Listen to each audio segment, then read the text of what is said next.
You're listening to WRUU-LP, Savannah, Georgia, 107.5 FM, WRUU.org. We are Savannah Soundings, community radio with global soul. Check, check, 1, 2. Look like a little country, some rock and roll and blues, 'cause we sure love playing for good people like you. Let me know if you can hear me. Check, check, 1, 2. Welcome to Music Local and Sustainable, the radio show that features discussions with and the music of local musicians. I am your host, Dave Lake. Tonight we are talking with Jesse Monkman, who you know as the percussionist with Velvet Caravan. But he's also a classical composer and orchestral percussionist.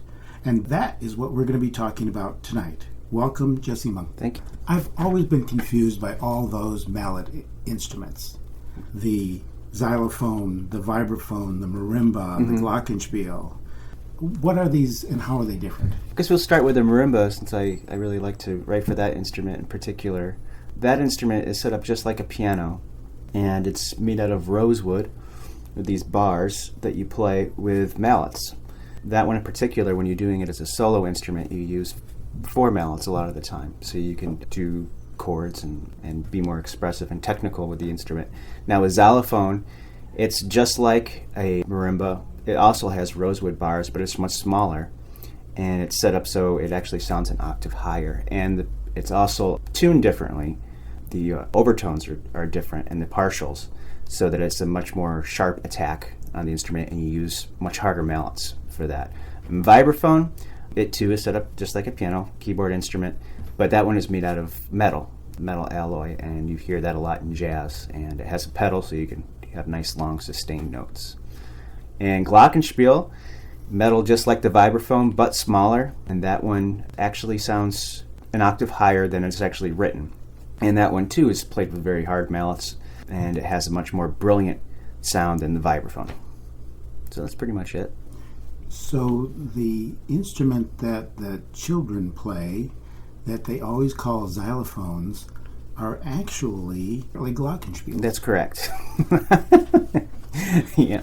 Glockenspiel is a much funnier name. So I wonder why they don't call them glockenspiels. Maybe it's too hard for the kids. They could also call them bells. That would work too.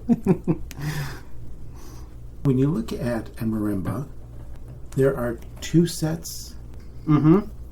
2 sets of bars. The bottom ones are just like the natural keys on a piano, set up just like a piano. And the top ones, which are up about an inch higher, are just like the sharps and flats of a piano. So we're not dealing with anything that's actually set up differently than a piano, except it's much larger, and you have mallets that you're holding 2 in each hand, to which you have to change the intervals by changing how your hands are being held. And that's so you change the position of your hand to change the distance. Yeah, like either them? I hold them between my thumb and my first finger, and then between my middle finger and third finger. This one stays static, the one between my middle finger and third finger. And between my thumb and my pointer finger, I either move it out or in to change the interval. So they're kind of stacked on top of each other. What are the different things you can do with marimba to change the tone? The biggest one is the different types of stick that you can use. Standardly, almost all marimba mallets are covered with yarn. To get a softer tone, you have more yarn wraps or less yarn wraps. But the biggest difference also comes from the core. Some have plastic core, some have wood, some have like an acrylic, in which you can get a really, really hard sound out of, even covered with yarn. But you have to have the yarn there, or cord, or wherever it is, because these bars are in the middle are very, very thin, and you're looking at a lot of money if you start playing with hard mallets on those things. The size of the mallet makes a difference as well. You have mallets that are much larger, they're a little harder to control, but they're great for much richer, deeper sound. Heavier mallets, you're going to get more fundamental. The lighter mallet is going to sound like sort of like you're dusting over it's hard to explain, but it's very evident when you're playing with a lighter mallet. So there's all these different combinations of those things that I mentioned, where you can end up with hundreds and hundreds of mallets and a never-ending process of buying mallets. Companies love the next best thing in percussion. Yeah, it's like, you're like, oh man, that sounds wonderful. Every time I go and play with other people, especially like the symphonies, somebody will have this new line of mallets and you'll try them out and you'll be like, wow, that's great, and you have to go get a pair, and your bag always has to have like the latest stuff in it. It's just a thing that we do. I don't know why. And you should see his bag of mallets when he carries them in. That's about 10% of the mallets that I got. And that's about 10% of the mallets. Yeah, one can only imagine the number of mallets. You can get like 2 humongous dresser drawers just chock full of them. Standardly, I mean, it depends if I'm taking audition or something, or if I'm playing in the orchestra. A lot of times I can use a lot of pairs, but my go-to mallets are like, there's like 10 pairs for that. My go-to mallets, and a lot of those mallets are ones that I've collected over the years that are no longer fashionable. But they do serve. But I always keep them around because there'll always be that one show that I'm doing. I'm like, man, I don't have the right mallet for this. I'll go in there, and it'll just work. I'll find something, and then it'll create the best sound. Because that's a lot of what we do. I'm getting a little off track, but that's a lot of thing about having these mallets is because it's. Classical percussion is so detail oriented. It's that you're looking to produce the best possible sound that you can at any given moment, whether it be a single note or whether it be a million notes that you're playing. And you're constantly changing mallets when you're on the job to best emulate what the composer wants and getting the best sound out of the instrument, whether it's when you're playing bass drum. I mean, people will be surprised how many mallets guys have for playing bass drum for different things. We'll be out there, we'll have 6 pairs of mallets. For rolling, for more thunderous sound, or something we want a little smaller, more staccato. I mean, it's all these things are very, very detail oriented, and to make it as a percussionist and to keep getting hired, you really have to think on that level, or else the layperson, they don't care. They don't care. They just think somebody's whacking something back there, and that's fine. But really who you're playing for is the guy next to you that's going to hire you.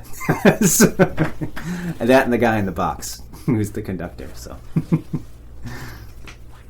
So you buy mallets in pairs?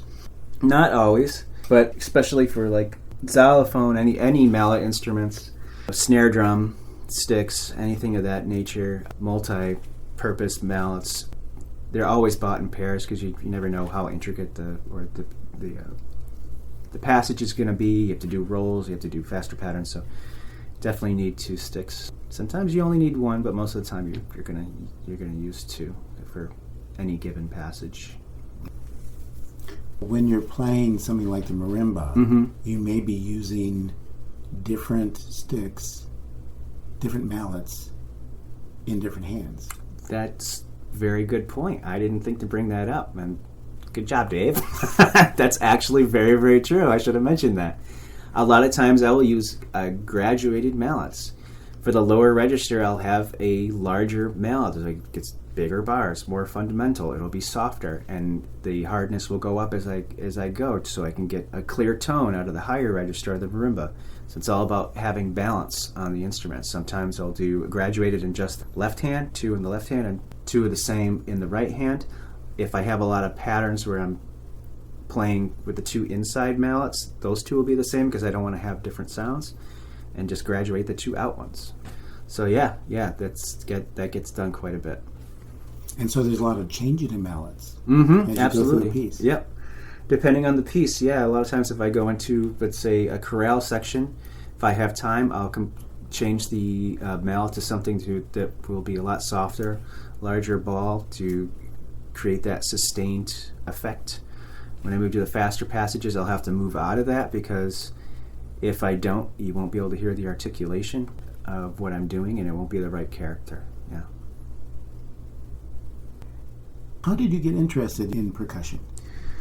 Growing up, I have a very musical background with my family, and they had like a very, very, very kind of strange upbringing if I actually reflect on it.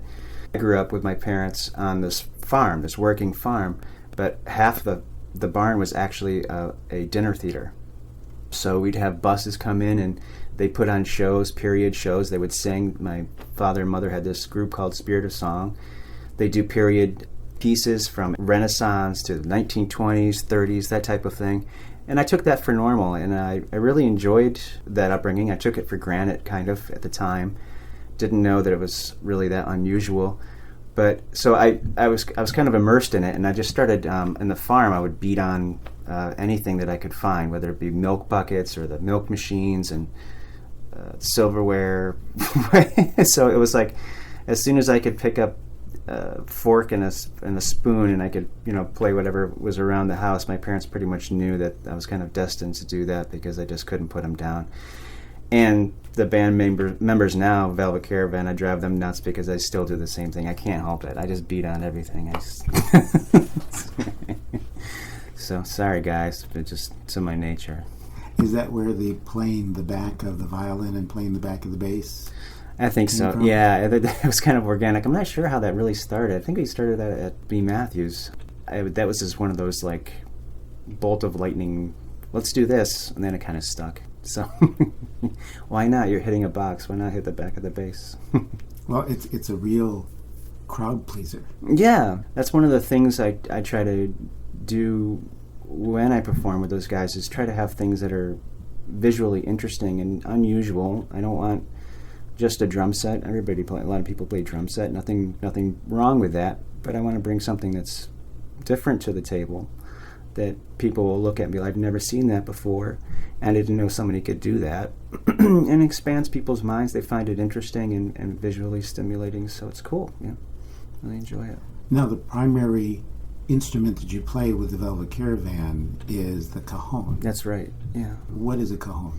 Cajon literally translates as box, and that's really what it is. It's just really, it's like a Lamborghini of boxes. It's like 13 inches tall and usually 12 by 12 depth and length. There's different sizes, but the one I play is a flamenco cajon. It has guitar strings in the inside that make it sound like a snare, and the front that I play on, which is called the tapas, or the front plate, is very, very thin. So I can get a real snap effect from the front head. I can get really nice deep bass tones. And basically what happens is it is a hybrid between a classical drum set and also, as far as the flamenco strings go, it also can mimic sort of having a rhythm guitar too. So it creates this really interesting blend. And the one I have right now, I got from a flamenco guitar maker down in South Florida. He finally allowed me to buy this one, and I love it. Now, often with the Caravan too, you add generally some cymbals. Yeah, Chinese cymbals, crash cymbals, splash cymbal is a big one, because really the root of the gypsy swing that we really started off with, it really kind of came out of that 1920s jazz, as you know, and I wanted to make sure I didn't move away from that too much. So that splash cymbal really gives it that Charleston feel, and it's come in handy a lot. And then the other cymbals, like hi-hat and Chinese cymbal, is really good for when I'm doing something Middle Eastern, or it just gives it a really interesting flavor. And then the large splash cymbal I use for just larger accents, so it's cool, yeah. So when you write with the Velvet Caravan, it seems as if it's always a team effort. Mm-hmm. It has to be. I think just because the personalities involved and the level of musicianship that we all see, it's always best to have a team work on something. And they also are adding their own individual style, and it just makes it that much more convincing, and I think just more true to who we are. Are there any aspects of Sweet Diablo that illustrate that everybody bringing their own sort of... That one, I would say yes, especially like in the solos. Sasha does a great flamenco type solo towards the end. It's like sort of the C section, and then Ricardo in the beginning, I could never have like just a regular fiddle player. I don't think would really be as convincing with the opening, which is much more orchestral and serious, and he just kicks butt on that. With the other guys, it's just just their feel and their touch. That one was pretty flushed out by itself. What they bring to the table in terms of their musicianship, it really makes the piece. Yeah.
However, writing for classical works, you write everything.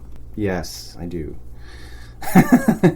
That's a whole different approach. That's where you sit down at a computer or pen and paper with a keyboard or whatever your chosen instrument is, and you work out the chord structures, harmony, what kind of form are you going to use? Is it going to be a rondo? Is it going to be sonata? These are all things, it's much more detail-oriented, and it's not better or worse. It's just a different way of approaching music.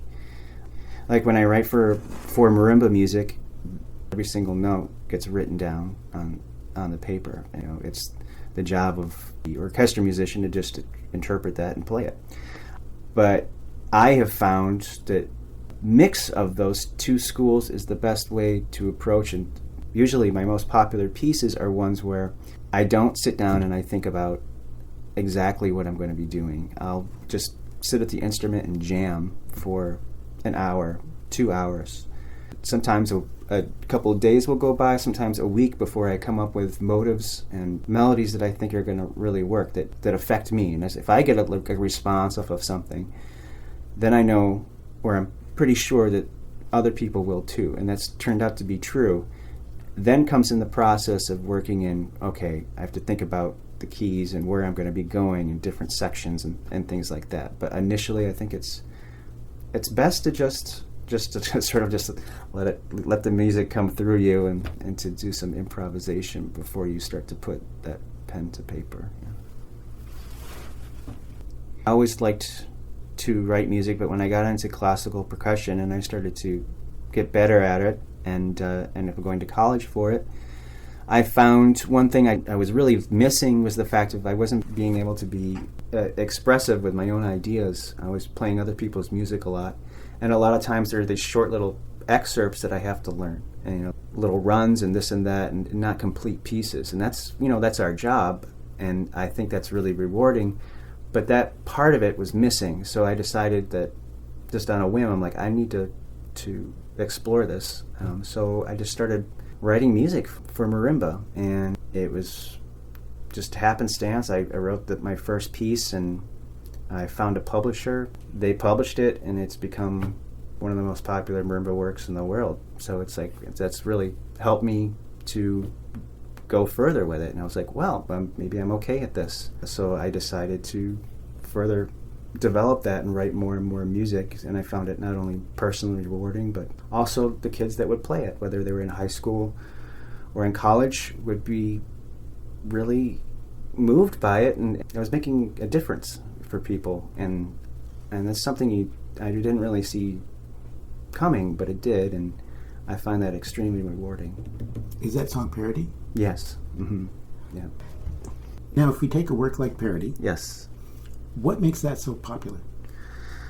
When I wrote that, I mean, basically, I just came up with thematic material and rhythmical structure that I found really driving. And when I first wrote it, I would play a section, and it would give me little goosebumps. I'm like, okay, I got to keep that, or I'd have this sort of emotional reaction when I would write it. And I took a long time. Being my first piece, I took an extremely long time writing that.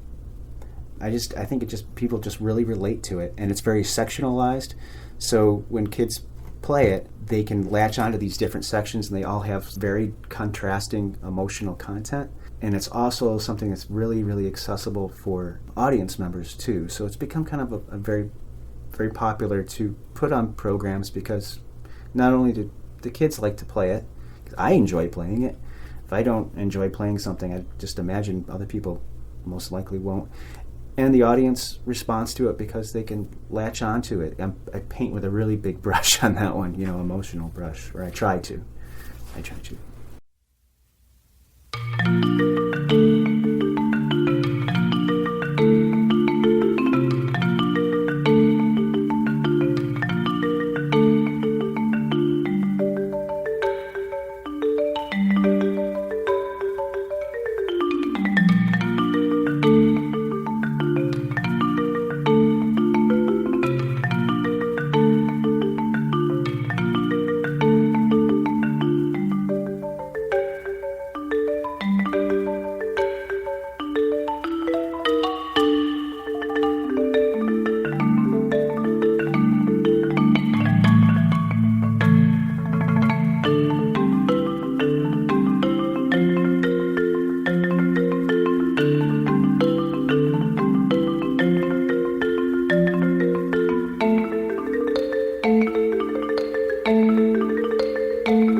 YouTube videos of people doing parody?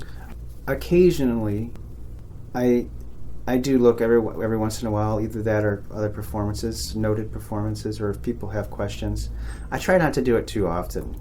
It's a little weird. I keep looking at videos of your piece, but I do check in once in a while. Guilty as charged. Well, what about their interpretation? How does their interpretation vary from what you would do? That's the great thing. I always put it forward in my music. Make this piece your own. And that's something I really try to drive into anyone who's playing my music, is that don't be completely strict with it the way that it's written on the page. I make very clear, make this your own pace, your own expression. Obviously, it's not your work, but express the music the way that you feel it. And I think that's also something that people like about it, that I'm not trying to bog people down by technicality. And what sort of variations do you see in the performances? Tempos a lot. People will do rubatos, slowing and speeding up. They will do dynamic differences. That's pretty much runs the gamut of everything, if you to the interpretation. Other than that, you're just dealing with notes. I don't ask them to change any notes. Some performances there are a lot of change notes, but but that happens, because that piece gets played by people really young that are just, they get excited and they want to try to play it, which is fantastic. And no, it's not going to be wonderful, but it's great to see those, because I get these little emails from people, whether they're from Taiwan or from Indiana, and they're like, I really love your music. I have some questions about your piece. Those make my day. I'm always, thank you so much for playing, and I'm just honored that you chose to play my music and it's making a difference for you. That's great. Yeah, it's interesting that many classical music performers, there'll be ways of doing things, and you start to deviate from those ways. Somehow it almost makes it an obscenity. The famous clip, this is from the early 60s, of Glenn Gould playing, I think it was a Brahms piano concerto with Leonard Bernstein, and Leonard Bernstein literally, beginning of the concert, says, I disagree with everything that we're doing here, but this is the right of the pianist to do that. And Glenn Gould, of course, was famous for changing things that other people considered sacrosanct.